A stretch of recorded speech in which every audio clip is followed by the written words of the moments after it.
करना चाहिए। सब कोई बाबा जी बन जाएगा तो रोटी कौन देगा? है देखो, विवाह बाधक नहीं है, विवाह का राग बाधक है। जो पति पत्नी में राग हो गया वो बंधन भगवान की प्राप्ति में बाधक है। अगर वो बंधन हम भगवान के रूप में बदल दें कि मेरे पति रूप में भगवान या मेरी पत्नी रूप में भगवान ही आए हुए, कोई बाधक नहीं है। हम जैसे जगत में भगवान देख रहे हैं, आप अपने परिवार में भगवान देख लीजिए। मेरे पुत्र रूप में भगवान आए, और आए तो है ही है। अगर भगवान अंतर ध्यान हो जाए तो आप किसी के भी शरीर को चाहे जितना प्रिय हो अपने पास नहीं रख सकते। इसका मतलब आप प्यार भगवान से ही करते हैं, पर अनजाने में। तो जान लो, जानकर प्यार करो तो आनंद आ जाएगा। पत्नी के, पिता के, माता के, सबके हृदय में हमारे भगवान है। वो अंतर ध्यान हो जाए तो हम इन शरीरों को प्यार नहीं करते हैं। तो हम जानकर के प्यार करें, सब में भगवान है, तो ब्याह बाधक नहीं है। पर ब्याह शास्त्रीय पद्धति से धर्म के अनुसार हो। ये आजकल जो चला है लिव इन रिलेशन और ये गर्लफ्रेंड बॉयफ्रेंड, ये बिल्कुल दलित दुराए है। ये अपने देश के लिए बहुत बड़ा रोग है, ये बिल्कुल ठीक नहीं है। जैसे बच्चे ना, अब जानते तो है नहीं, बोले इस लड़की से हमारा दोस्ती थी, अब ब्रेकअप हो गया, अब ये दूसरी है, फिर ब्रेकअप हुआ, फिर तीसरी। इसे क्या कहते हैं? व्यभिचार प्रवृत्ति। हमारे देश के लिए बहुत कलंक है। हमारा धार्मिक देश है, हमारा महान धर्मयुक्त, तो इसमें पता नहीं कहां से, ये हमारे समय में तो नहीं थी स्कूल में। ये 30-40 वर्ष हुए होंगे, ये girlfriend boyfriend live in relation ये तो सुना ही नहीं कभी। क्यों? पहले तो नहीं था ये। हाँ पहले नहीं, तब क्योंकि स्कूल में पढ़े, देखा भी नहीं जाता था कि सामने कौन है, परिवार जिसको ले आता था वही हाउसी से पहले ऐसा लेता कि लड़का जाके लड़की से बात करे, ऐसा लेता। डॉक्टर सत्यनारायण जी गोवर्धन से। श्री हरिवंश महाराज जी। महाराज जी, भजन का जो आनंद कुछ क्षणों के लिए मिलता है, वो आनंद का तार निरंतर चलता रहे, वो आनंद की उनगन हमेशा बनी रहे, ऐसे कृपा कैसे होगी महाराज जी? तीनों गुणों पर विजय प्राप्त करने पर। नहीं, 3 गुणों का चक्र अंतःकरण पर प्रभाव डालता रहता है। सत्वगुण आएगा तो भजन की वृत्ति बढ़ेगी, रजोगुण आएगा तो भोग की वृत्ति बढ़ेगी, तमोगुण आएगा तो निद्रा आलस्य प्रमादोत्थम तत्तामस मुदाहृतम, नींद आलस्य प्रमाद हिंसा क्रोध, ऐसी बातें आएंगी। अब हम भजन का इतना तार चलाएं कि रजोगुण आए और निकल जाए, अपना प्रभाव न दिखा पाए, तमोगुण आए और निकल जाए, अपना प्रभाव न दिखा पाए। धीरे धीरे हम तीनों गुणों के प्रभाव से मुक्त हों, तब हमारे अंदर एक रस आनंद रहेगा। जब तक हम तीनों गुणों पर विजय नहीं प्राप्त करेंगे तब तक एक रस आनंद नहीं रह सकता, वो परिवर्तित होता रहेगा। इसलिए हरिवंश महाप्रभु ने कहा है, यही डर ही डरप हरिवंश हित जिनो भ्रमय गुण सलिल पर, जी नामन मंगल लोक त्यों सुहरि पद भज न विलंब कर। ये गुणों का प्रभाव बहा देता है, तो इस डर से डरते रहो कि कहीं रजोगुण तमोगुण का प्रभाव तुम्हें बहा न दे। तो क्या करो? बोले अधिक बहाव हो, मजबूत चीज पकड़ ले तो हम रुक सकते हैं। बोले हरि चरण पकड़ लो और हरि नाम जपो। यही डरे डरप हरिवंश हित जिनो भ्रमय गुण सलिल पर, जी नामन मंगल लोक त्यों सुहरि पद भज न विलंब कर। भगवान के चरणों का आश्रय और निरंतर भजन ये संसार चक्र में बहने से रोक देगा, नहीं तो प्रभाव पड़ेगा। आप माला चला रहे हो, तमोगुण आया, आपको पुरानी बातें याद आएंगी जो आपसे द्वेष किए, और आपके अंदर क्रोध आ जाएगा, लगेगा अभी तक ये नष्ट नहीं हुए, इनको दुख नहीं मिला, अब जलन शुरू हो गई। रजोगुण आया, भोग की बातें सुनी हुई, देखी हुई या भोगी हुई, भोगी हुई बात को तृष्णा कहते हैं, और सुनी हुई पढ़ी हुई इनकी इच्छा प्रकट हो जाए उसे कामना कहते हैं। कामना और तृष्णा ये रजोगुण से बढ़ जाती है और ये जीव को भजन मार्ग से विमुख कर देती है। तो इसलिए नाम जप को इतना बढ़ाओ, सत्संग सेवा को इतना बढ़ाओ कि रजोगुण तमोगुण का प्रभाव न पड़ पाए। और उसके लिए भोजन सुधारो, सात्विक भोजन हो, सात्विक। मान लो मोबाइल है, गंदी बातें देखोगे, संसारिक बातें देखोगे तो रजोगुण तमोगुण आएगा। इसलिए सात्विक बातें देखो, सात्विक भोजन पाओ, नाम जप करो और भगवान से प्रार्थना करो कि मुझे त्रिगुणातीत स्थिति दे दो, तो एक रस आनंद बना रहेगा। नहीं, एक रस आनंद के लिए निरंतरता, अव्यावृत भजनात्, अखंड भजन स्मृति। और ये तभी होता है जब अपने में कोई सामर्थ्य नहीं होती। जब तक अपने में कोई सामर्थ्य होती तब तक त्रिगुणातीत हुआ नहीं जा सकता। और जब सामर्थ्यहीन हो जाते, जैसे ध्रुवदास जी कहते हैं, सबे अंग गुणहीन हो ताको जतन न कोई, एक किशोरी कृपाते जो कछ होए सो होई, सो कृपा ति सुलभ नहीं, ताको कौन उपाय। बोले चरण शरण हरिवंश की, सहज ही बने बना। बोले हम तो सब अंगों से हीन हूं, मेरी सामर्थ्य कहा कि मैं एक रस आनंद प्राप्त कर सकूं। बोले ये तो किशोरी जी की कृपा से होगा। और बोले श्री जी की कृपा कैसे होगी? बोले जिस पर हरिवंश महाप्रभु की कृपा होगी। हरिवंश महाप्रभु की कृपा कैसे होगी? जब उनकी आज्ञा के अनुसार चलोगे। आचार्य की आज्ञा के अनुसार चलने वाला इष्ट को अधीन कर लेता है। तो इसलिए खूब नाम जप करो, वाणी जी का गायन करो, सात्विक सेवन करो, रजोगुण तमोगुण का त्याग करो, तो एक रस आनंद बढ़ने लगेगा धीरे धीरे। मनोहर जी दिल्ली से। महाराज जी आपके चरणों में कोटि कोटि प्रणाम। महाराज जी मैं पिछले 18 महीनों से आपका सत्संग सुनता हूं और रोज नाम जप करता हूं। महाराज जी मेरे मन में ये जानने की उत्सुकता है कि क्या मोक्ष प्राप्ति के बाद आत्मा का अस्तित्व खत्म हो जाता है? जैसे तरंग का अस्तित्व समुद्र में लय हो जाने पर कुछ नहीं रहता। वायु विकार के कारण समुद्र ही तरंगायमान हुआ, मानते हैं ना? वायु विकार नष्ट हो गया तो समुद्र ही रहा ना। तो देहाभिमान के कारण स्त्री या पुरुष जड़ या चैतन्य नाम से जीव को पुकारा गया। और जब ब्रह्म बोध हो जाता है, आत्मज्ञान हो जाता है, तो ये देहाभिमान गलित हो जाता है। तो जो था वो उसी में पहुंच गया। अस्तित्व का मतलब होता है, अब उसे देहाभिमानी जीव नहीं कह सकते। वो तो था, समुद्र था और समुद्र ही है। बीच में वायु विकार होने से तरंग नाम हुआ, वायु हट गई, फिर समुद्र पहले था वही बाद में रहा, बीच में परिवर्तन हुआ। तो हम पहले ब्रह्म स्वरूप, अब जब ज्ञान प्राप्त हो गया तो अब ब्रह्म स्वरूप। तो बीच में जो देहाभिमानी जीव गति थी वो विलीन हो गई, उसका अस्तित्व खत्म हो गया। अब वो ब्रह्म था, ब्रह्म में है। ब्रह्मविद ब्रह्म भवति। अस्तित्व देहाभिमान का गया, अज्ञान का गया, अब वो अपने स्वरूप में आ गया। जो पहले था वो अविनाशी है। वो विनाश होने वाला थोड़ी कि कोई विनाश, लहर विनाशी है। वायु खत्म, खत्म लहर।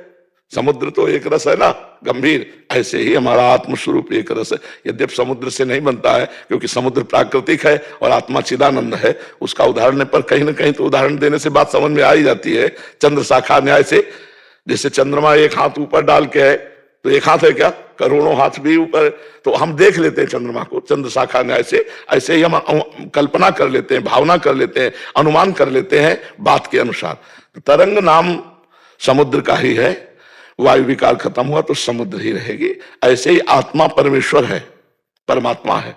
उस शरीरों के राग के कारण जीव कहा गया, और वही शरीर राग से मुक्त हुआ तो ब्रह्मविद ब्रह्म भवति, ब्रह्म स्वरूप में स्थित हो गया। पारुल जी वृंदावन से। श्री हरिवंश महाराज जी आपके चरणों में कोटि कोटि प्रणाम। गुरुदेव भगवान, मेरा प्रश्न है कि अष्टयाम सेवा के चलते यदि कोई अतिथि या हमारे रिश्तेदार पारिवारिक जन में से कोई यदि उस समय उपस्थित हो जाता है जब हमें श्री जी की सेवा में जाना होता है, तब हमें पहले किसको प्रधानता देनी चाहिए? अतिथि की। अतिथि की आए हुई किसका है? आए हुए अतिथि की प्रधानता करनी चाहिए। क्योंकि श्री जी की सेवा के सिद्धांत को ध्रुवदास जी ने कहा है कि सेवा करते समय यदि कोई भक्तजन आ जाए, कोई संत जन आ जाए, कोई अतिथि जन आ जाए, तो सेवा वहीं रोक दो। पहले उनका आदर सत्कार करो और उनसे अनुमति लेके कि आप 10 मिनट बैठिए, मैं अभी श्री जी की सेवा करके फिर आपको, तो वो चलेगा। लेकिन पहला स्वागत उनको करना चाहिए। राधे श्याम आइए, बैठिए, मृदु वचन, और इसके बाद विनय कर दे कि श्री जी की सेवा हमें करनी है, आप 10 मिनट टाइम दे दीजिए, फिर हम आपके पास बैठते हैं। तो कोई भी हो तो सहृदय तो वो कह देगा कि हाँ पहले आप सेवा कर लीजिए, पर पहला कर्तव्य शास्त्रीय है कि उसका आदर करो श्री जी की सेवा छोड़ करके। जिगर जी अहमदाबाद से। राधे राधे। राधे राधे महाराज जी आपके चरणों में कोटि कोटि प्रणाम। महाराज जी आपके श्रीमुख से सुना है, निर्मल मन जन सो मोहि पावा, मोहि कपट छल छिद्र न भावा। लेकिन महाराज जी हमारा मन तो निर्मल नहीं है और खुद से योग्य बनने का प्रयास करते हैं तो अहंकार स्फुरित होता है। नाम जप करो ना, नाम जप करना है, योग्य बनना थोड़ी। हमें भगवत स्मरण परायण रहना है। नाम जप स्वयं सब कर देगा, दोषों का नाश कर देगा, अहंकार मिटा देगा, मन निर्मल कर देगा, भगवान को घसीट करके तुम्हारे हृदय में प्रकाशित कर देगा। कहूं कहां लगी नाम बढ़ाई, राम न सकत नाम गुण गाई। नाम जप करो, डट के करो, जो चाहिए वो प्राप्त हो जाएगा। आज सत्संग में सुन रहे थे यार, पूज्य पादुड़िया बाबा के वचन, वो कहते भगवान के समान ऐश्वर्य प्राप्त हो जाता है भजन करने वालों को। सायुज्य मोक्ष, भगवान के समान ऐश्वर्य प्राप्त हो जाता है। ये छोटे मोटे ऐश्वर्य की क्या बात है। तो हम नाम जप में केवल अपने जीवन का लक्ष्य नाम जप रख लें, सब कार्य करते हुए, व्यापार, नौकरी, जितना अधिक वो अंदर का विषय नाम जप, माला से करो, बिना माला से करो, काउंटर से करो, जैसे बने नाम उच्चारण करो, बस सब इसी से ठीक हो जाएगा। अहोबत स्वपचतो गरियान यद जिह्वाग्रे वर्तते नाम तुभ्यम। देवहूति जी कह रहे हैं भगवान कपिल देव जी से कि वो कुत्ते का मांस खाने वाला चांडाल परम पवित्र हो जाता है, वो जो अपनी जिह्वा के अग्रभाग पर हे हरि आपका नाम जपने लगता है। कुत्ते का मांस खाने वाला चांडाल भी जब पवित्र हो जाता है तो औरों के पवित्र होने की बात क्या है। अहोबत स्वपचतो गरियान, गरियान माने सर्वश्रेष्ठ, सबसे नीच आचरण करने वाला सर्वश्रेष्ठ हो जाता है नाम जप के प्रभाव से। सोचो, जो सीधे राम नहीं बोल सकते थे वो ब्रह्म ऋषि की पदवी को प्राप्त हो गए नाम के प्रभाव से। तो क्या हम नाम जप करके अपने हृदय को भगवान के योग्य नहीं बना सकते? बना सकते हैं, नाम जप करो, ठीक है। सहदेव जी जयपुर से। राधा वल्लभ श्री हरि महाराज जी आपके चरणों में कोटि कोटि प्रणाम। महाराज जी 15 महीनों से आपको सुन रहा हूं। महाराज जी हम अज्ञान जीव सदैव स्वार्थ के भाव से ही भगवान संतों से जुड़े हुए हैं। इसके विपरीत आप श्री भगवान सदैव जगत मंगल की भावना से प्रयत्नरत हैं। ये हम जीवों की प्रभु से विमुखता के कारण है या फिर माया है कि हम स्वार्थ से जुड़े हैं? स्वार्थ से जुड़े, देह को अपना मानने के कारण, जैसे आप अपने को पुरुष मानते हैं ना, यही भगवान की माया का स्वरूप है कि हम भगवान के जो अंश हैं, ईश्वर अंश जीव अविनाशी, उसको हम भूल गए और देह भाव को प्राप्त हो गए, स्त्री पुरुष भाव को। अब इसमें हमको आवश्यकताएं हैं, शरीर में अभाव ही अभाव है, स्वरूप में कभी अभाव नहीं है। तो अब शरीर की आवश्यकताएं, खाना पीना, कपड़ा लत्ता, भोग सामग्री, भोग नाना प्रकार की सामग्रियां, तो अब हमको चाहिए। अब जब चाहिए तो हमें पता चला सबसे बड़े दाता भगवान है, तो फिर हमें भगवान से चाहिए पर केवल भगवान से चाहिए, ये बात रख लो। तो भगवान की भक्ति में ये स्वार्थ भी परमार्थ हो जाएगा। भगवान ने 4 प्रकार के भगत कहे, एक अर्थार्थी रुपया चाहने वाला, धन संपत्ति चाहने वाला, एक आर्त विपत्ति संकट निवृत्ति कराने वाला, एक जिज्ञासु जो भगवान को जानना चाहता है, और एक ज्ञानी जो भगवान को जान चुका है। तो इसलिए हम कहीं ना कहीं भगवान से जुड़ रहे हैं, तो हमारा ये स्वार्थ भी परमार्थ हो जाएगा। डरने की बात नहीं, हम सब स्वार्थ से ही चलते हैं। हमें कल्याण होगा, हमारा आनंद होगा, हमारे दुख मिटेंगे, हमारा मंगल होगा, ये स्वार्थ तो बना ही रहता है सबका। और ये स्वार्थ नहीं, ये परमार्थ है, ये होना चाहिए। फिर एक स्थिति ऐसी आती है, जाहि न चाही कबहु कछु तुम सन सहज सने बसो निरंतर तासुर सो राउर निजगे। जब हमें पता चल गया कि हमारे बिना मांगे हमारी व्यवस्था हो रही, और हमारी क्या, अब हमारा कुछ रह ही नहीं गया सब प्रभु का, तो फिर ये सब बातें धीरे धीरे खत्म होने लगती हैं। ये मांगना जांचना ये सब, फिर भगवान को भी आशीर्वाद देने की हिम्मत आ जाती है। अपने लोग जब लाडली लाल का ब्याह होता है तो उनको आशीर्वाद देते, लाडली जो थारो अभी चल रहो जो सुहाग, हे प्रिया लाल आप सुखी रहो, ऐसे चिरंजीवी भव चिरजीवो भूतल हाजोरी। देखो दास उनके भजन के प्रभाव से कैसे भाव वाला बना कि उनको आशीर्वाद देने की सामर्थ्य आ गई। तो जगदीश को जब आशीर्वाद और सुख देने की भावना बन गई तो अपने सुख की भावना कहाँ रह जाती है। तो इसलिए नाम जप करो, और ये हमारा अज्ञान है जो हम स्वार्थवश पर जुड़े, हम कहते जुड़े कैसे भी, अकामो या सकामो, कैसे भी भगवान से जुड़े मंगल ही हो जाता है। बकाया अज्ञान ही है ऐसा जो हम भगवान से शरीर सुख चाहें, भोग वस्तुएं चाहें। ऐसे जैसे सम्राट के सामने पहुंच जाएं और हम कहें कि हमको साल भर का भैंस का भूसा दे दो, है नहीं, तो उपहास ये है, एक सम्राट से क्या मांग रहे हो। ऐसे भगवान से हमें एक मकान दे दो, दुल्हन दे दो, या बढ़िया दूल्हा दे दो, रुपया संपत्ति खान पान, बस हरी आपकी बड़ी कृपा। ये ऐसे हुआ जैसे सम्राट के सामने हम भूसा मांग लिया। कहाँ भगवान जैसे दाता और उनका भजन करके हम मांग क्या रहे हैं, ये सब नाशवान। ये तो प्रारब्ध अनुसार मिल ही जाएंगे, मांगो चाहे ना मांगो।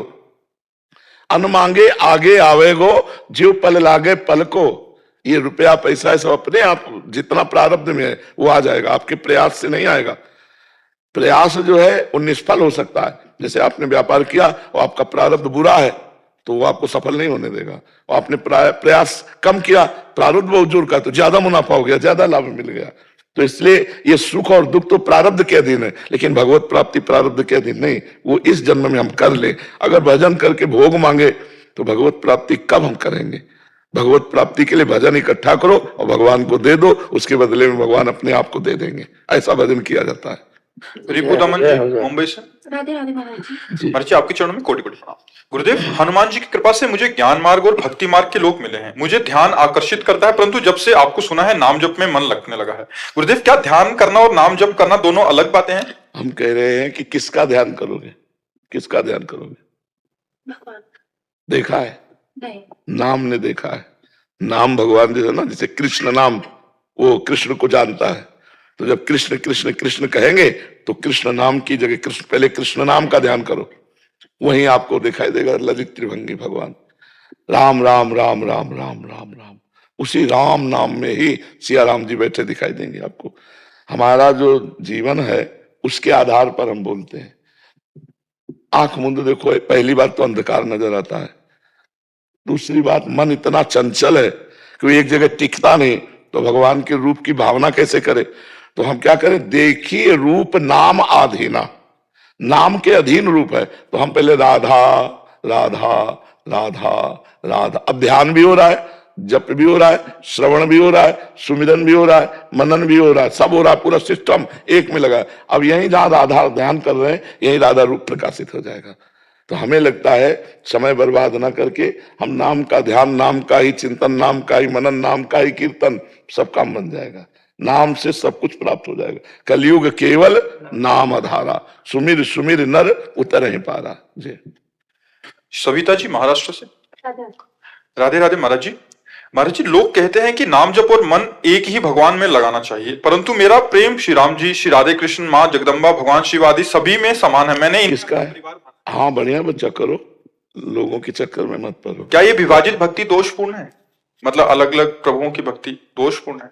प्रारंभिक भक्ति है। कोई आप ऊंचाई, जब कक्षा 4 में जाते थे ना, 4-5 में, तो इतना बस्ता लाद के जाते थे नहीं, और जब पीएचडी आदि होती है तो एक पेन खोस लिया, बस एक डायरी ले ले, अब एक मोबाइल से काफी है ना? तो अभी प्रारंभिक भक्ति है। अब इसको जैसे ऊंचाई की बात तो उसको समझ में नहीं आएगी। अब ऊंचाई की बात सुन ली कहीं कि रसना कटो जवन रटो निरक्षण फुटो नयन, शरण फुटो जवन सुनो श्री राधा जस भयन, या बने तो रघुवर ते बने बिगड़े तो भरपूर, तुलसी और अंते बने तावनी में पेद। एकदम एक भरोसो, एक बल, एक आत्म विश्वास। अब ये डिग्री की बात है। ऐसे चलते चलते आगे ऐसा आ जाएगा। संग मिले तब नहीं, जहां वहीं पड़ा रहेगा। संग मिले, संग से भक्ति का रंग आता है। भक्तों का संग मिले, अनन्य रसिक भक्तों का, अभी आ जाएगा, रंग आ जाएगा। तो आप जैसे कर रहे हो बहुत ठीक कर रहे हो, आप ऐसे ही करते रहिएगा। भगवान को जो देना होगा आगे अपने आप रास्ता दे देंगे। आप ठीक चल रहे हो। अब बेंद्र जी। राधा वल्लभ श्री हरिवंश। महाराज जी, राधा वल्लभ श्री हरिवंश। गुरुदेव, मेरी अल्प बुद्धि में ये विचार स्फुरित होता रहता है कि चिदानंद स्वरूप प्रभु जब मनुष्य रूप में अवतरित होते हैं तो हम सभी के उद्धार के लिए प्रकट लीला करते हुए क्या विरह या पीड़ा की सच्ची अनुभूति करते हैं, जैसे कि हम सभी करते हैं? ये सोचकर हमें कष्ट होता है कि किसी तरह से संतुष्टि नहीं मिलती। गुरु जी, इनका कहने का मतलब जैसे लीला कर रहे हैं ऐसे, तो उस समय उनको कष्ट हो रहा है क्या? चूंकि भगवान सच्चिदानंद है तो जो भी करते हैं वो सत्य ही होता है। तो उस समय सत्य भाव से भावित होकर वैसी पीड़ा से युक्त है। भगवान वैसी ही पीड़ा से युक्त है। सत्य है ना, भगवान की लीला नाटक नहीं होती, त्रिकाल सत्य होती है। अभी देखना चाहो और आप में भजन शक्ति हो तो अभी देखोगे भगवान उसी तरह है जैसे त्रेता में उतार लिया, द्वापर में उतार लिया, ऐसे अब भी वृंदावन में लीला हो रही। पर हमारे लिए वो नेत्र मिलने चाहिए, वो हृदय नेत्र मिले, प्रेम नेत्र मिले, तो हम देख पावे। इन माया जनित नेत्रों से त्रिगुण माया का केवल खेल देख सकते, भगवान का नहीं। भगवान के देखने के लिए, दिव्य लीला के लिए दिव्य नेत्र चाहिए। वही ऋषि मुनि भजन से प्राप्त करते हैं, रात दिन भजन में डूबे हुए। भगवान कृपा किए, ज्ञान नेत्र खोल दिए, प्रेम नेत्र दे दिए, उसी से वो बैठे बैठे सब कुछ देखते रहते हैं। समझ पाए? उसको सुन, मतलब सोच करके हम, मतलब अंदर पीड़ा जैसे आनी चाहिए। ये पीड़ा तुम्हारे मंगल के लिए होगी। अगर तुम्हें पहले पीड़ा नहीं आती थी, पर राधा नाम लगभग 1.5 वर्ष से जप रहे हैं। आपके अनुशासन में अनुभव कर रहे हैं, आपके अनुशासन को। जी जी। किंतु गुरुजी कभी कभी पूर्व में किए गए पापों की, मतलब जैसे स्मरण होता रहता है। नहीं नहीं, उनको काटो, उनको काटो, वो अज्ञान के द्वारा हुई हुई जो गलतियां हैं उनको काटो, ना अच्छा मानो ना बुरा, वो कट जाएंगे। जैसे आप भजन कर रहे हो, आपकी स्मृति में कोई बात आ रही, वो चलने दो, तुम रोको मत और उसको प्रिय मत समझो। प्रिय बातें आ रही तो प्रिय मत समझो, अप्रिय बातें आ रही तो अप्रिय मत समझो, वो अपने आप डिलीट हो जाएगा। अप्रिय माना तो रुक जाएगा और प्रिय माना तो रुक जाएगा, और वो डिलीट होना ही अनिवार्य है। वो नष्ट हो जाएंगे तब हमारे हृदय में नई लीला सृजन होगी भगवान की। अब जो इस समय चल रही आपका चिंतन, आपका भाव, ये गाढ़ हो जाएगा तो आप रोने लगोगे। एक बार महाप्रभु चैतन्य देव को तीर्थ यात्रा में थे तो एक सीताराम जी के उपासक ने निमंत्रण दिया कि महाराज हमारे, तो इतने अकिंचन फटे पुराने कपड़े उनके ऐसे, तो महाप्रभु बहुत द्रवित हुए और कहा जरूर। तो उन्होंने कहा 11 बजे कल 11। तो उस घर गए जब उसके तो रोने की आवाज आई, तो अंदर गए, देखा कोई नहीं, केवल वो अकेले बैठे रो रहा, कोई था ही नहीं। तो महाप्रभु ने कहा क्यों रो रहे हो? तो और बड़ी जोर से रोने लगे। बोले सिया जी को रावण ने अपहरण किया, उसने हमारी माता को छुआ, उसने क्यों ऐसा किया? और बड़े चिल्ला के महाप्रभु ने कहा सियाजू का स्पर्श ही नहीं किया। जो सियाजू थी वो अग्नि में विराजमान हो गई, सियाजू की छाया को रावण ने ले गए। जब बहुत समझाया और ग्रंथ ला के प्रमाणित, तब उसकी भावधारा में आया, फिर रसोई बनाई, महाप्रभु को पवाया। भक्तों के भाव होते अब डूब गए। एक भक्त को देखा तो गीता जी को ऐसे लिए हुए बस रो रहे थे।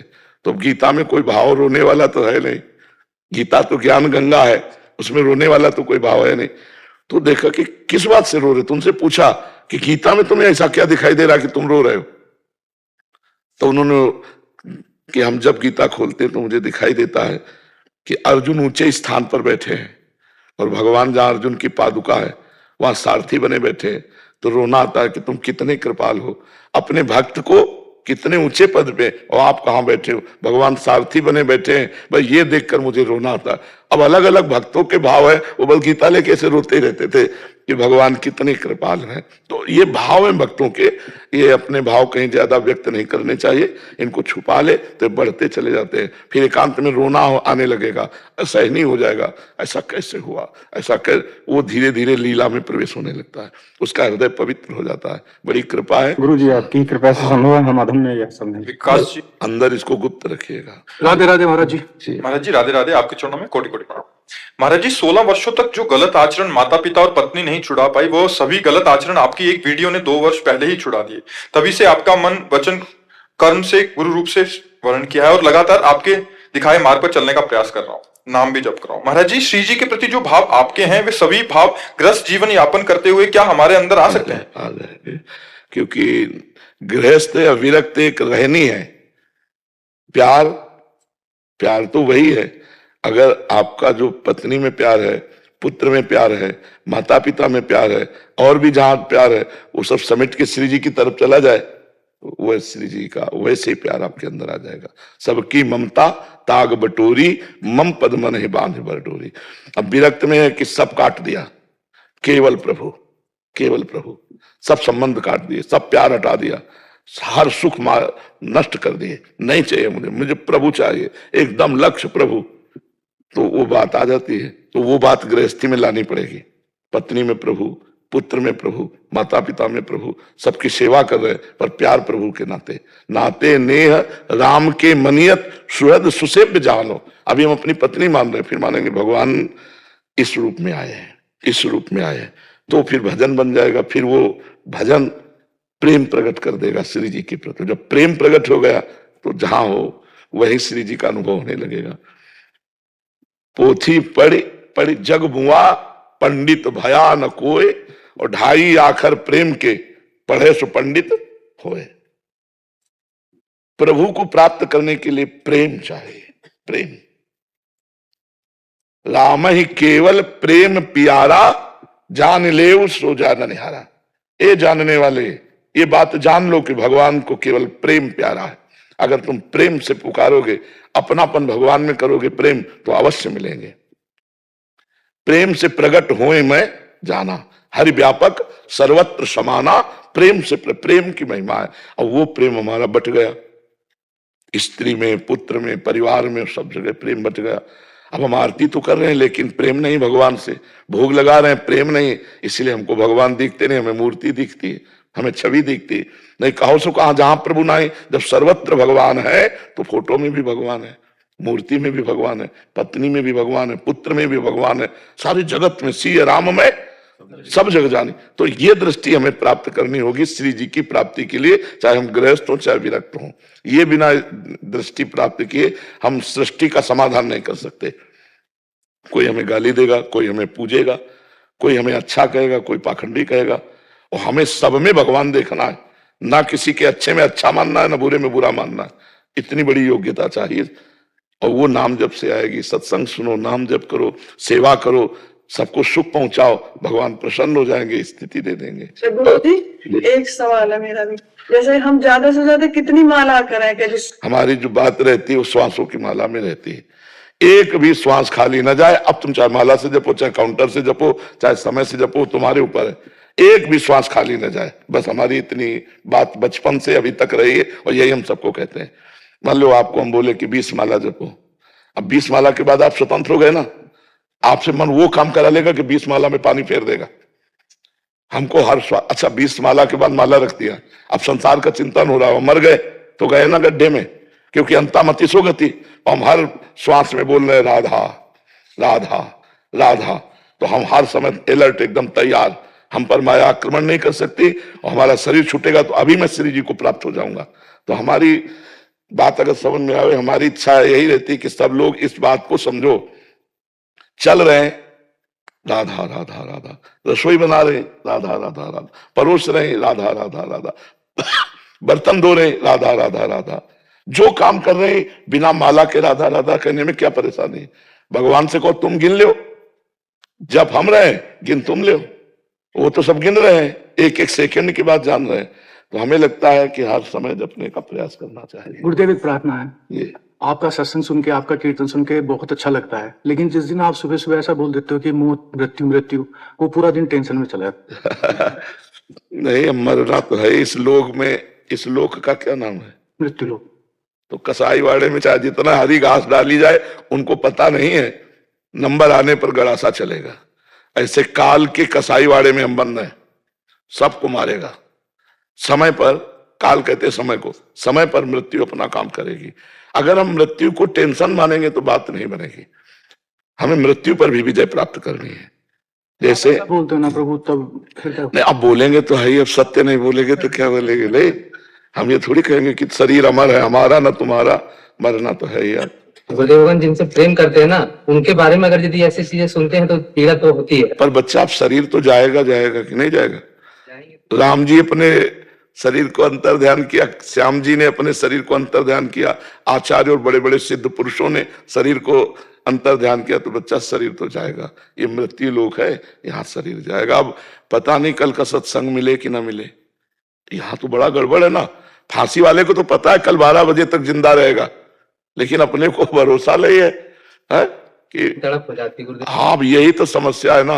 यही समस्याओं का समाधान प्राप्त करने के लिए हम अध्यात्म से जुड़ते हैं कि शरीर का राग अपने नष्ट कर दें हम बस सत्संग के द्वारा। अब हमको कोई मृत्यु का डर नहीं है। जैसे कोई कहे ना कि जब तुम्हें मृत्यु का भय नहीं, तो अभी जैसे कीक देखो एकदम ऐसे एकदम हो जाएगा, तो आपको भयभीत कैसे हो गए? ये आगंतुक भय है, ये विचार भय नहीं है। विचार भय से मुक्त हो जाता है, आगंतुक भय रहता है। एक दिन स्वामी मंगनानंद सरस्वती जी बट वृक्ष के नीचे बैठे इसी की चर्चा कर रहे थे, तो एक आगंतुक संत थे। तो उन्होंने कहा जब वो सिद्ध हो गया है तो उसे कोई भय नहीं होता। तो उनका नहीं स्वामी जी, आगंतुक भय हो जाता है। तो उनका हमारी समझ में नहीं आता है, जब उसकी बुद्धि निर्भय हो गई है तो भयभीत क्यों होगी? अब वो सिद्ध पुरुष थे मंगनानंद सरस्वती जी। एक बाज आया और बट वृक्ष की सूखी डाली पे बैठा, वो झरझर झरझर करती उनके बगल एकदम ऐसे चौकी से गिर पड़े। कहा स्वामी जी आगंतुक भय से भय लगता है? बोले पता नहीं है कैसे हो गए। बोले वही बात मैं कह रहा हूं, विचार भय से तो मुक्त हो सकते हो, आगंतुक भय से नहीं। जैसे एकदम बंदर आके कीक दे, आप अंदर बैठे हो लेकिन आप ऐसे हो जाओगे, वो आगंतुक भय होता है। तो जैसे अपने लोग विचार भय मृत्यु का है, अब उसका नहीं है कि हमें मरना है, इसका डर नहीं है। अब आगंतुक भय एकदम आपको कोई चाकू ऐसे कर दे तो विचार तो हुआ नहीं ना, तो एकदम ऐसे हो जाएगा। पर विचार का, जब उसी का विचार हो जाएगा, अब निर्भय हो जाएगा, काट लो। तो भगवान की भक्ति से हम मृत्यु पर भी विजय प्राप्त करते हैं। मृत्यु का भय भी, मरने से सब जग डरा, मेरो मन आनंद, कब मरी हो कब भेटी हो पूरन परमानंद। भगवान का भजन सब भयों से मुक्त कर देता है। तो क्या गुरुजी ज्ञान की वजह से ही ये भय जा सकता है हमारा जो? हाँ बिल्कुल बिल्कुल, बिना ज्ञान के भय नहीं तो जाएगा। अगर ज्ञान हो जाए लेकिन नाम जाप कम हो तो भी तो नहीं टिकेगा, नहीं ना, टिकेगा नहीं। जानकारी का प्रयोग करने के लिए पावर चाहिए। नाम पावर देगा और जानकारी को पुष्ट करेगा। जानकारी सत्संग से हुई, शास्त्र ज्ञान से हुई, गुरु से हुई, लेकिन उसकी पुष्टता भजन से होगी। अगर भजन नहीं है तो जानकारी किसी काम की नहीं है, फेल हो जाओगे। भजन ही बारी मथे गत होए बरु सिकताते बरु तेल, बिनु हरि भजन न भवतरी या सिद्धांत फेल। जानकारी की पुष्टता भजन से होती है।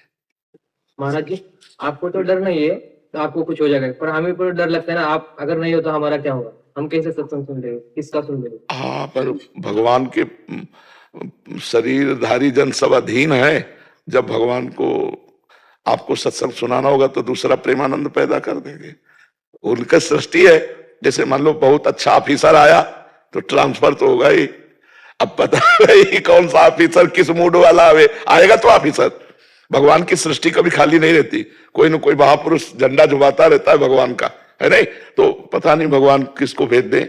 ऐसा नहीं कि आप लोग अनाथ हो जाएंगे, नहीं, दीनानाथ प्रभु के हम लोग पार्षद हैं। कहां से प्रकट हो गए, कौन किसके अंदर भगवान बैठकर बोलने लगेंगे कि आपको लगेगा कि प्रेमानंद से भी अच्छा बोल लेते हैं, प्रेमानंद से अच्छा भी प्यार मिल जाए। वो उनके पास एक से एक पीस है, वो किस पीस को उतार दे सृष्टि कल्याण के लिए, तो हमें चिंता नहीं करनी। तो भगवान पिता का जगह तो कोई नहीं ले सकता है ना। हाँ, पर व्यवस्था है यहाँ व्यवस्था है कि तो बोला 80 वर्ष तो गुरुदेव है। हाँ, एक संत, हम बैठे थे एक बार, मतलब नया नया जब रूप प्रकट हुआ था, तो अचानक वो हमें फिर नहीं दिखाई दिए। वो बोले तुम चिंता मत करो, 80 वर्ष तुम्हारा शरीर नहीं छूटेगा, तो अभी तो 55 है। 25 अब डायलिसिस से 25 साल घसीट जाए भगवान जाने, वो कर तुम अन्यथा कर तुम है। महाराज जी, आपको कष्ट कितना होगा इन 25 सालों में मेरे से? आप कष्ट तो हमारा रात दिन रहता है। गुरुजी ये तो बड़ी अज्ञानता होगी, हम आपकी चिंता करें, अपना तो पता नहीं कि कलम सही बात तो ये, हमें कह रहा था डॉक्टर 2.5 से 5 वर्ष में मर जाओगे, अब 18-20 वर्ष होने जा रहे। अब अगर पता लगाया जाए डॉक्टर है कि नहीं हाँ, तो भगवान, जैसे आपने कहा ना कि शरीर को कष्ट, तो शरीर की पीड़ा तो है, अब भी वर्तमान में बैठने पे है, पर वो पीड़ा दुखदायी नहीं है। मतलब पीड़ा से दुख होता है ना, वो दुखदायी नहीं है। आप भगवान से जुड़ करके एक अजीब आनंद रहता है, मतलब एक नशा छाया रहता है, हर कष्ट सहने का उत्साह रहता है, और इसमें प्यार बढ़ता है। सुख में प्यार घटता है और दुख में प्यार बढ़ता है। तो प्रति क्षण हमें दुख जो मिल रहा है उससे प्यार बढ़ता है, प्रभु से अपनापन बढ़ता है। यार जाना है, शरीर छोड़ना है, क्या है जो मनावे तो थोड़ा डाल लो, हर समय नाम जप, हर समय मंत्र जप, तो वो मन को लगाने के लिए बहुत बढ़िया है। दुख, भगवान को निरंतर भजने के लिए दुख बहुत बढ़िया है। मतलब ये फाइनल में देखा गया कि दुख भगवान की स्मृति में डुबो देता है और सुख भगवान की विस्मृति में डुबो देता है। जहां सुख मिला उसका याद आएगी ना, तो भगवान की याद छूट जाएगी। तो बड़ी कृपा है कि वो दुख दे रहे हैं, और ये दुख जो है परम सुख में है। युवाओं को आपसे बहुत ज्यादा प्रेरणा मिल रही है कि आप इतना दुख लेके भी लोगों को प्रवचन दे रहे हैं, आशीर्वाद दे रहे हैं। जो बच्चे आजकल सुसाइड कर रहे थे वो बचने लग गए हैं आजकल आपके प्रवचन और आपकी इस कठिनाइयों को देखते हुए कि आप इन कठिनाइयों में जी रहे हैं। तो आजकल बच्चों ने भी बहुत कम वो कर दिया है, जो बच्चे कर लेते छोटी छोटी बातों पे माँ बाप से लड़ झगड़ के। तो वो हाँ, थोड़ा शब्द गया ना, सत्संग का शब्द गया, ज्ञान प्रकाशित हुआ।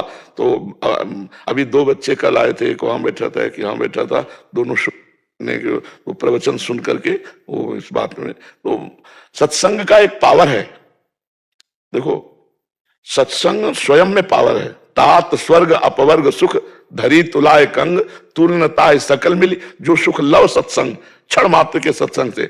अच्छा, अपने क्या कोई मतलब प्रवचन नहीं सीखे, कोई डिग्री वाले नहीं कि शास्त्री व्याकरणाचार्य, ऐसा कुछ नहीं, कक्षा 9 गांव के पढ़े। हाँ, ये जरूर है कि जिस प्रवचन को हम कर रहे हैं उसमें पूरा जीवन गया है, पूरा जीवन। हम वृंदावन के सिवा आगे की बात कर रहे हैं, वृंदावन की बात नहीं कर रहे, क्योंकि वृंदावन में तो जब रह रहे हैं तो मिल ही रहा है। भरपेट भोजन नहीं मिला, कभी रसोई से ऐसे गरम गरम भोजन नहीं मिला, 20 वर्ष पूरा कष्ट में जीवन, पर लक्ष्य रहा मुझे भगवत प्राप्ति करनी। तो भगवान कृपा करते हैं, जब कृपा हो जाती है फिर सब फ्री लगता है। हम हर समय प्रसन्न रहते हैं और हर समय हम जोशीले रहते हैं, मतलब हम डाउन नहीं होते। क्यों? क्योंकि हमारा पावर सीधे प्रभु से जुड़ा है। अविनाशी का बच्चा, कैसे तू डाउन हो सकता है? आगे बढ़। कभी जैसे ऐसी भयंकर पीड़ा हुई तो हमें उठाओ, तुरंत उठाओ, हमें स्नान करवाओ, हमें चलो, 2 लोग पकड़ो, हमें ले चलो, अच्छा हाँ अब हम चलने लायक हो गए, चलो। ऐसे कभी ऐसा नहीं, वो भगवत प्रताप से होती। बचपन से इसी बात का पालन किया है ना कि हमको इतने बजे जगना, इतने बजे ये, इतने बजे ये, अब हमें चैन नहीं पड़ता। तो भगवान की वही हम आप सबको कहते हैं कि थोड़ा जुड़ जाओ, 24 घंटे में 24 मिनट मेरी बात में लगा दो, राधा राधा राधा, तुम्हारा जीवन बदल जाएगा। चाहे जितना रुपया कमा लो, चाहे जितना भोग भोग लो, चाहे जितनी बड़ी पदवी में हो, जब तक भगवान से नहीं जुड़ोगे तुम्हारे हृदय में शांति नहीं होगी, तुम निश्चिंत नहीं होगे, तुम निर्भय नहीं होगे, निशोक नहीं होगे। जहां बैठे वहीं एक सज्जन बैठे थे आके, तो उन्होंने कहा था कि मैं बहुत विजयी पुरुष हूं, कोई संसार का ऐसा वैभव नहीं जो हमारे पास ना हो, लेकिन आज मैं भयभीत हूं तो आपके पास आया हूं। तो उन्होंने कहा क्या भय? तो उन्होंने कहा मृत्यु का, मेरा परिवार छूट जाएगा, मेरा घर छूट जाएगा, मेरा सब वैभव छूट जाएगा, ये मुझे जला रहा है अब कि मैं मरूंगा, अब इससे कैसे बचूं? हम कहा यही पॉइंट हम सबको समझाना चाहते हैं कि इस पॉइंट से निपटने के लिए, अभी तक तो जवान रहे, सब वैभव भोग सब, अब सब छूटेगा। तुम्हारा बनवाया हुआ मकान है, तुम्हारी खरीदी हुई गाड़ी, तुम्हारा पुत्र है, तुम्हारा वैभव, और सब छूटेगा। पता नहीं सुअर बनोगे कि कुत्ता, नाली के कीड़ा बनोगे कि देवता, कुछ पता नहीं। तो भय लग रहा है, तो उसी भय से मुक्त होने के लिए राधा राधा राधा नाम जप करो, देखो निर्भय हो जाओगे। कबीरा सब जग निर्धना, धनवंता नहीं कोई, धनवंता सोई जानिए जाके राम नाम धन। खूब भजन किया है, अब चलो जहां ले चलो, हमारे पास भगवान का भजन है। गौरव मित्तल जी अजमेर से। श्री हरिवंश महाराज जी। महाराज जी आपके चरणों में कोटि कोटि प्रणाम। महाराज जी आपके जीवन का सबसे अंतिम और महत्वपूर्ण ज्ञान क्या है जो आपने अपने अनुभवों से सीखा है? राधा,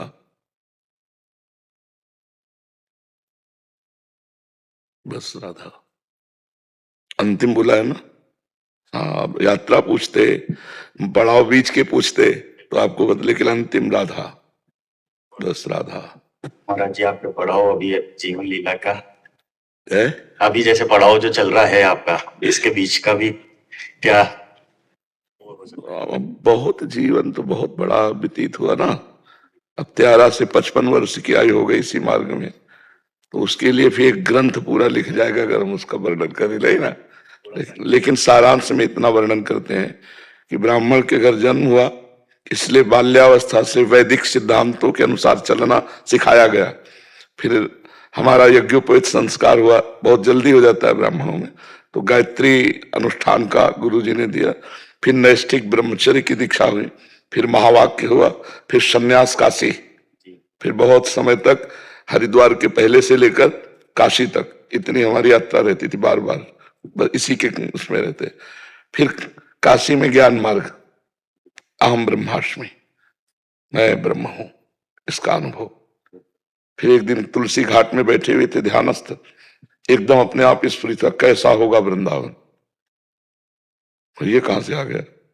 थोड़ी देर में एक संत आए, कहा रासलीला हो रही वहां, हमारी रुचि नहीं, चलो देख लो। चलो महादेव जी की इच्छा कह रहे तो रास ही तो देखना। 1 महीने रासलीला देखी, भूल गया हम ब्रह्मास्मि, लगने लगा कि प्रेम ही सर्वश्रेष्ठ है, प्रभु का प्रेम सर्वश्रेष्ठ है। बस लगन लगी, वृंदावन जाना है। वृंदावन आ गए और यहाँ आपके सामने आखिरी निर्णय बता दिया, राधा। ये सारांश में पूरा जीवन तो ना कोई ठिकाना, ना खाने का, ना पीने का, यहाँ वृंदावन के सिवा नहीं। वृंदावन में हुआ जो कुछ हुआ, नहीं आजीवन पूरा ऐसे ही गर्मी सर्दी सब कुछ सहते भगवान के मार्ग में चलना, भगवान को प्राप्त करना। उसी का अभ्यास है कि इतने बीमारी पर भी, रोग में भी दिनचर्या चल रही भगवान की कृपा से। सर्दी गर्मी इन सबका तो बहुत, मतलब एक तरह से इनका प्रभाव ही खत्म समझो जीवन में। नींद, भोजन, सर्दी, गर्मी, सबका कोई वो फिर दिनचर्या ही ना हो अगर भगवान की कृपा ना हो। और सब कृपा का फल ये है कि अभ्यास आपका दृढ़ होना चाहिए, दृढ़ अभ्यास।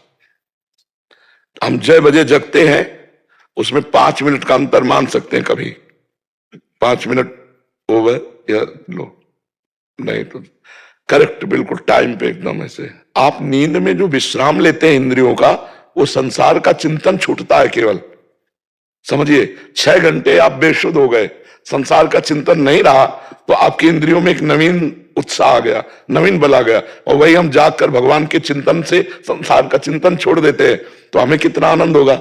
आलस है शरीर में, ये है नहीं, कुछ नहीं, आपको आलस कहां दिखाई देगा। भगवान में अलौकिक शक्ति है, और भगवान के नाम में भगवान से बढ़कर शक्ति है, और वो नाम गुरु ने हमें दिया है। इसीलिए इनसे कहा अंतिम बात हमारी राधा है। सबसे पहला आदर्श कौन थे आपके? श्रीमद् भागवत महापुराण हमारा आदर्श जीवन में पहला, श्रीमद् भागवत महापुराण। द्वितीय उड़िया बाबा, तृतीय भाई जी से हनुमान प्रसाद पोद्दार जी, चतुर्थ हरिवंश महाप्रभु। समझ गए? आखिरी पड़ाव हरिवंश महाप्रभु का है। आजीवन उड़िया बाबा हमारे साथ रहे, और जब भक्ति पथ में कदम रखा तो भाई जी से हनुमान प्रसाद पोद्दार जी की वाणी हमारे साथ रही। अब जैसे महाप्रेम मार्ग में कदम, तो हरिवंश महाप्रभु। महाराज जी ये बोलते हैं कि भागवत में कृष्ण आखिरी समय में समाहित हो गए थे, भागवत ग्रंथ में, तो भागवत जी भी कृष्ण स्वरूप है। हाँ, श्री कृष्ण का वांग में, मतलब शब्द में स्वरूप है, शब्द ब्रह्म है भागवत। हाँ, शब्द ब्रह्म है भागवत, भागवत कृष्ण स्वरूप, कृष्ण स्वरूप ही है। अनुपम जी। राधे राधे गुरु जी। आदरणीय बाबा जी, सादर प्रणाम। महाराज जी, मैं आपके दर्शन करके बहुत ही आनंदित हूँ। कृपया मुझे बताएं कि इंसान हर दिन अपने को अनुशासित रखने के लिए किस प्रकार प्रेरित करे अपने मन को। देखो, पहली बात तो सत्संग सुने तो हमें पता तो चले हमें क्या करना चाहिए, क्या नहीं करना चाहिए, हमारे लिए क्या मंगल है, क्या मंगल है। और शास्त्र स्वाध्याय करे, कुछ स्वयं स्वाध्याय करे, कुछ सत्संग सुने। जैसे गीता जी की टीका है, श्री स्वामी राम सुखदास जी महाराज ने बिल्कुल सरल भाषा में किए, नाम है साधक संजीवनी। और श्रीमद् भागवत गीता प्रेस से प्रकाशित है 2 खंडों में। तो रोज थोड़ा स्वाध्याय करे, 5 मिनट, 10 मिनट, 1 घंटा, जितना अपने पास समय हो। और नहीं समय बैठ करके सुनने का सत्संग, तो चलते फिरते कान में लगा के सत्संग सुन ले। सत्संग अनिवार्य है। इसके बाद नाम जप करें, तब हमारे को पवित्रता हृदय में होगी, हमें पता चलेगा खुद कि ये करना चाहिए कि नहीं करना चाहिए। मन की हर मांगे पूरी करनी नहीं है, उनमें से कुछ पूरी करनी जरूरी है और कुछ बिल्कुल नहीं है। पूरी करनी जरूरी है, अगर नहीं करोगे तो मन तुम्हारा साथ नहीं देगा। गुरु जी, ऐसा है कि जैसे मैंने आपके बारे में सुना कि आप हर दिन 2 बजे जग जाते हैं। नहीं, जग तो 11 बजे जाते हैं। वो है तो 2 बजे हम गेट में आ जाते हैं। वो आपको हर दिन उस मतलब वही करने के लिए, और इतने लोग मतलब जो आप प्रश्न का जवाब देते हैं, वो आपको कैसे, मतलब वो हर दिन की इतने सब आपके अनुयायी, बहुत अच्छा लगता है ये जान के कि अपने आप को वो कैसे करे कि मुझे ये करना है। इट मीन्स की 2 बजे जगना है, लाइक आप 11 बजे जगते हैं, उसी तरह 2 बजे जगना ही है, वो करना ही। जब लक्ष्य बन जाता है ना बच्चा कि मुझे भगवत प्राप्ति करनी है, तब ये सब अपने आप होने लगता है। ओवर टाइम भी आप काम करने लगेंगे और आपको थकान नहीं लगेगी, क्योंकि आपके दिमाग में एक संख्या बन गई कि मुझे इतना धन चाहिए, ऐसे मुझे अखिल कोटि ब्रह्मांडों का ईश्वर चाहिए, मैं भगवत। जब बच्चा थे हम, लगभग 13 वर्ष के, तो हमारे मन में एक संकल्प बना था कि अम्मा मरेगी, पिताजी मरेंगे, ये सब मरण धर्म, प्यार किससे करें हम, मतलब पूर्व जन्म का कुछ रहा होगा, मैं किससे प्यार करूं, कौन अपना है। जिधर देखो हमारा मन तुरंत कह देता ये भी मरेगा, तो घबराहट पैदा हो जाती। फिर गांव में हुई भागवत सुना, तब लगा श्री कृष्ण भगवान ये अपने हैं, तो अब इनकी प्राप्ति कैसे। तो घर में संत महात्मा आते रहते थे, उनसे सुनते रहते थे, और घर में बड़े भाई भागवत करते थे, घंटा आध घंटा ऐसे, तो गांव के 2-4 लोग बैठ के सुनते शाम के समय। बस सुनते सुनते दिमाग में भगवान की प्राप्ति, बस घर से निकल पड़े, वही लक्ष्य पूरे जीवन। आज 55 वर्ष की आयु होगी, तो पूरा जीवन एक दिन चला। कभी ऐसा नहीं हुआ, 10-5 मिनट की बात अलग है कि औने पौने ऐसा नहीं हुआ कि बड़े आराम से हम सो रहे हैं, आप तो 2 घंटे लेट हो गए, 3, कभी नहीं जी। आपके बारे में ये सुना कि आप हमेशा मथुरा में ही रहते हैं, हाँ, वृंदावन में, हाँ वृंदावन। जी। तो आपको कभी ऐसा नहीं लगता कि घूमना चाहिए या ऐसा? लोग घूमते हैं। जैसे सब लोग हमें जो कुछ दिखाई देता है उससे बढ़िया ही संसार में है ही नहीं, तो क्या बताएं।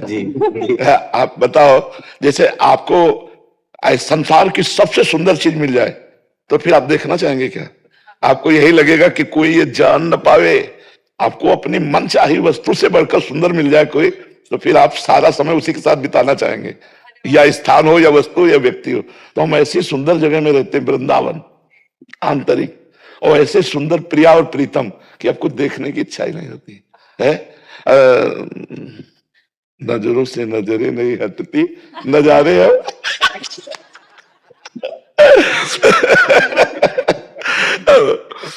पिय मूरत नयनन बसे तेहि रस रहाय समाय।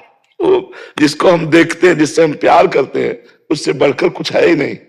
और वो ऐसी कुंज निकुंजों में रहते हैं, ऐसी सुंदर शोभा है। तो त्रिभुवन में वो माया रचित है और वो दिव्य चिदानंद है, इसलिए मन में ही नहीं होता कहीं जाऊं, किसी से मिलूं, या कभी जैसे हमसे पूछा जाता है आज आप क्या खाएंगे, तो वही घिया की सब्जी रोटी जो आप बनाते हैं। मतलब अगर हम ढूंढे ना कि मुझे क्या चाहिए तो कुछ नहीं मिलता है। आज ये देखूं, आज ये सुनूं, आज इससे मिलूं, आज ये चखूं, आज ये जो प्रभु जैसे। एक ने कहा कि वैसे आप अपनी आखिरी पसंद बता दीजिए, क्या आप चाहते हैं? हम कहा राधा। अब वो कोई दे नहीं सकता। तो ये है जीवन का लक्ष्य जो है। हाँ, हम ऐसी जगह रहते हैं जहाँ बहुत सुंदर सुंदर सब कुछ है। नयो नेह नव रंग नयो रस नवल श्याम वृषभानु किशोरी, नव पीतांबर नवल चुनरी, नई नई बूंदन भींजत गोरी, नव वृंदावन हरित मनोहर, नव चातक बोलत मोर मोरी, नव मुरली जो मल्हार नई गति, सवन सुनत आए घन घोरी, नव भूषण नव मुकुट विराजत, नई नई उरप लेत थोड़ी थोड़ी। तो जैसे हरिवंश आशीष देत मुख, चिर जीव भूतल हजूरी।